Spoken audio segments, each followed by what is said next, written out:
Hey YouTubers, this is the American Samurai coming to you almost live once again from Small Town, USA. Today we're here with a review of Hardcore Justice 2010. Now, I personally like this pay-per-view. It has some very interesting concepts and some very amazing matches that I really enjoyed.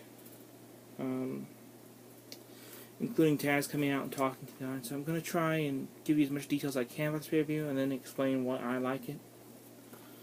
Okay, in the beginning of the show, we have Taz coming out doing his introduction to the show and everything. He finished the introduction with his famous line, of course.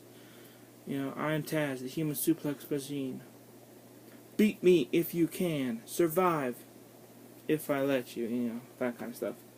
The first match of the evening is a triple threat match between the full-blooded Italians, Little Guido, Tony Luke, Tracy Smothers with Big Sal Graziano versus Kid Cash, Simon Diamond, and Johnny Swinger. Now this was to me this was a funny, good match. Kind of had a little Chikara flavor because you ended up having a dance off, but it still had that ECW style to it, and I really enjoyed that. Next up on the program was Too Cold Scorpio versus C.W. Anderson. Also a really good match, and as old as Too Cold Scorpio is, he can still dance and hit the high-flying moves. Of course, if you've seen the first Dragon Gate show, Open Historic, you already know that. But still, it's an amazing match. I really enjoyed it. Also, we have Stevie Richards versus PJ Polacco, if you're not familiar with that name. His wrestling name and ring name and pretty much everywhere else for some reason, but for this one he couldn't be called that, is Just Incredible, aka part of the Impact Players, Lance Storm, Just Incredible. It's a really entertaining match. You also have the BWO, a BW 2.0. So you have Hollywood Nova, Stevie Richards, and the Blue Tilly, because the Big Blue Meanie couldn't make it. Then the next match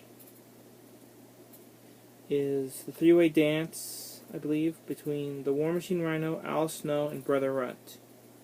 This was also a really good match. I mean, it had that flavor. You had Brother Runt come out in the old school tie-dye, and you know, you had Al Snow with head, and they actually did like the intros before the match, and there's surprises here and there, but I'm not going to tell you about them. And there was TM3D with Joe Gartner versus Axel Rotten and Quijones, aka Balls Mahoney. This was another really good match. They even had like a lightsaber duel, and the guys going, doing the Star Wars thing. And they did like an old school Philly street fight, and that was really funny. That was really enjoyable. I really liked that match too. The Tommy Dreamer versus Raven was a match with special guest referee McFoley. That was also really enjoyable. And you had Raven's various minions come out and help him, you know. And then the final match, the main event, was Rob Van Dam versus Sabu with Bill Alfonso. It's also really good. Honestly, there's not a bad match in this card. I don't know why more people haven't checked this out, because maybe that's gotten so much bad publicity, and I don't know why. I liked it. Yeah, I've seen some of the ECW unreleased stuff, and I have, as you know, I'm a bit of an ECW fan, so maybe that's why I liked it. I can't say. But I checked this out, and I really enjoyed it. I've actually watched this a couple times, and I enjoyed it. You know, I don't think there's something wrong with you. There's something wrong if people don't enjoy this, because it was basically just, you know, Dixie Carter's way of giving the ECW guys a little more opportunity to sign than they've been given in the past, and I enjoyed it. EV 2.0, and you know, about the only thing I kind of wish they had done is I would have loved, and maybe this match did happen, I don't know, I would have loved to see Abyss go up against the BWO, you know, maybe become the newest member of the big BWO. Imagine Abyss coming out wearing a blue BWO 2.0 shirt, you know. I'm just saying that was kind of funny. But yeah, all the matches here were really good. If I have to rate the matches star-wise, I really can't do this, not my style, but if I have to rate the DVD, I'm going to give this probably